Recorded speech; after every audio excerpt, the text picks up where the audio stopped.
ఈ రోజు మన వీడియోలో మరికొన్ని అడ్వాన్స్ లెవెల్ ప్రాబ్లమ్స్ యావరేజెస్ మీద తెలుసుకుందాము. ఆల్రెడీ మన ఛానల్లో యావరేజెస్ మీద బేసిక్ లెవెల్ నుంచి ప్రాబ్లమ్స్ డిస్కస్ చేయడం జరిగింది. అవన్నీ యావరేజెస్ అనే ప్లేలిస్ట్లో ఉన్నాయి, వెళ్ళి ఒక వాచ్ చేయండి. అలాగే మన ఛానల్లో సింప్లిఫికేషన్ అండ్ డివిజిబిలిటీ రూల్స్ గురించి కూడా ఒక ప్లేలిస్ట్ అనేది ఉంది. అవన్నీ విత్ ప్రాబ్లమ్స్, ఎగ్జాంపుల్స్, బెస్ట్ ట్రిక్స్తో ఎక్స్ప్లెయిన్ చేయడం జరిగింది. వెళ్ళి అవన్నీ ఒకసారి వాచ్ చేసి మన ఛానల్ మీ అందరికీ యూస్ఫుల్ అవుతుంది అని అనుకుంటే ఒక మంచి లైక్ చేసి కమెంట్ చేసి మీ ఫ్రెండ్స్ అండ్ ఫ్యామిలీస్ అందరికీ షేర్ చేయండి. అలాగే నేను పెట్టిన వీడియో ఎప్పటికప్పుడు మీకు రావాలి అని అంటే సబ్స్క్రైబ్ చేసుకుని బెల్ నోటిఫికేషన్ యాక్టివేట్ చేసుకొని పెట్టుకోండి. ఇప్పుడు ఫస్ట్ ప్రాబ్లంలోకి వెళ్ళిపోదాము. The average weight of the class of 50 students is 48.6 kgs. If the average weight of the boys, average weight of the 20 boys is 54 kgs, then find the average weight of the girls in the class అన్నాడు అనమాట. So ఇక్కడ మనకి class మొత్తానికి average of class ఎంత ఇచ్చాడు? 48.6 kgs. అయితే total number of students వచ్చేసి 50 అన్నాడు. అయితే ఇందులో 20 బాయ్స్ అన్నాడు. 50 మెంబర్స్లో 20 బాయ్స్ అంటే గర్ల్స్ ఎంతమంది ఉంటారు? 30 మెంబర్స్ అనమాట. అయితే ఆ 30 మెంబర్స్ గర్ల్స్కి యావరేజ్ వెయిట్ ఎంత అన్నాడు అనమాట. సో ఇక్కడ average is equal to total weight by number of students కదా. సో టోటల్ వెయిట్ అని అంటే ఏంటి? Girls total weight plus boys total weight అనమాట. అంటే ఇక్కడ 20 బాయ్స్కి యావరేజ్ వెయిట్ 54 కాబట్టి 20 × 54 అనేది బాయ్స్ టోటల్ వెయిట్ అనమాట.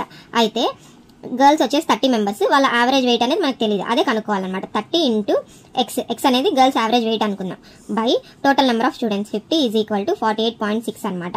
సో 20 × 54 ఏమవుతుంది? 1080 plus 30x is equal to 50 × 48.6.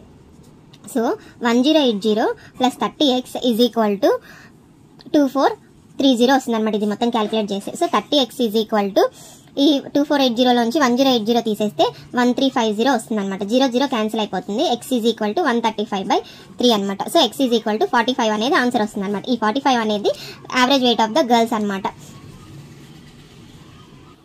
So ఇక్కడ సెకండ్ క్వశ్చన్ చూసుకున్నట్లయితే among 4 bags average weight of the last 3 bags is 18 kgs and the average weight of the first 3 bags is 19 kgs. If the weight of the last bag is 22 kgs, then what is the weight of the first bag అన్నాడు అనమాట. ఇక్కడ 4 bags అన్నాడు. నేను B1, B2, B3, B4 అనేది 4 bags అనుకుంటాను. ఈ 4 bags లో last 3 bags ఏంటి? B2 నుంచి B4 వరకు. ఫస్ట్ 3 bags ఏంటి? B1 నుంచి B3 వరకు. అయితే ఇక్కడ ఏమన్నాడంటే weight of the last bag అంటే B4 weight is equal to 22 kgs అని ఇచ్చేసాడు అనమాట. అయితే ఫస్ట్ బ్యాగ్ వెయిట్ ఎంత అని కనుక్కోమన్నారు. సో ఇక్కడ ఇచ్చిన ఈక్వేషన్స్ రాసుకుందాం. Average weight of the last 3 bags అంటే B2 plus B3 plus B4/3 is equal to 18 kgs అన్నాడు అనమాట. సో ఇక్కడ B2 plus B3 plus weight of the fourth bag ఎంత? 22 ఈజ్ ఈక్వల్ టు 3 × 18 అనమాట. So B2 plus B3 is equal to ఇది 3 18 54 minus 22. So ఈ value వచ్చేసి మనకి 32 వస్తుంది అనమాట. అంటే second bag weight plus third bag wait మనకి 32 అని వచ్చింది. అలాగే నెక్స్ట్ ఏం ఇచ్చాడు? The average weight of first 3 bags. First 3 bags అంటే B1, B2, B3 అనమాట. So B1 plus B2 plus B3/3 is equal to ఎంత? 19 kgs ఇచ్చాడు. So B1 plus B2 plus B3 32 kgs వచ్చింది కాబట్టి ఇక్కడ 3 × 19 అవుతుంది అనమాట. So B1 is equal to 19 3 57 minus 32 అనమాట. సో ఈ వాల్యూ వచ్చేసి మనకి 25 అవుతుంది. ఈ 25 ఏంటంటే weight of the first bag అనమాట.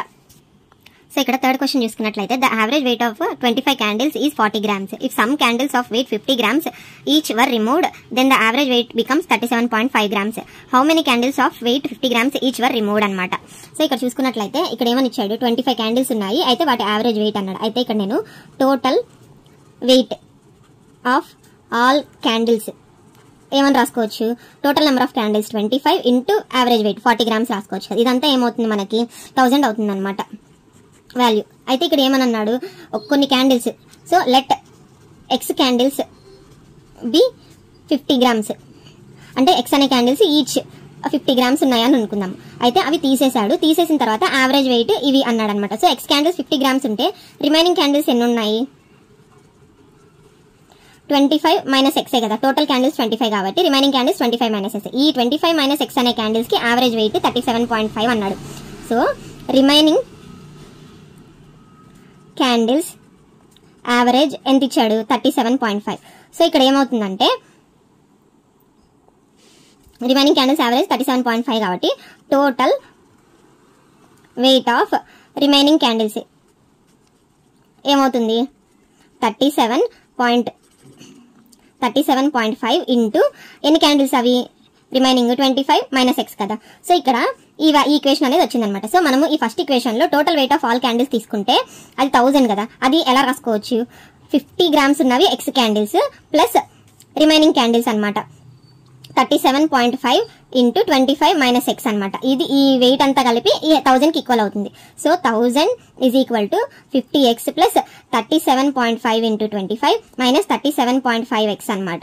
So 1000 is equal to 50x లోంచి 37.5x తీసేస్తే 12.5x ప్లస్ ఇదంతా ఏమొస్తుంది క్యాలిక్యులేట్ చేస్తే 937.5 వస్తుంది అనమాట. ఇదంతా క్యాలిక్యులేట్ చేస్తే so 12.5x is equal to 1000 minus 937.x అనమాట. So x is equal to ఈ వాల్యూ వచ్చేసి 62.5 బై 12.5. పాయింట్ తీసేస్తే 625 by 125. 125 5 625. So x is equal to 5 అనమాట. ఈ x అనేది ఏంది 50 grams ఈచ్ ఉన్న క్యాండిల్ x అనుకున్నాం మనం. సో అవి 5 అనేది వచ్చిందనమాట వాల్యూ. సో అదే మనకు కావాల్సిన ఆన్సర్ అనమాట.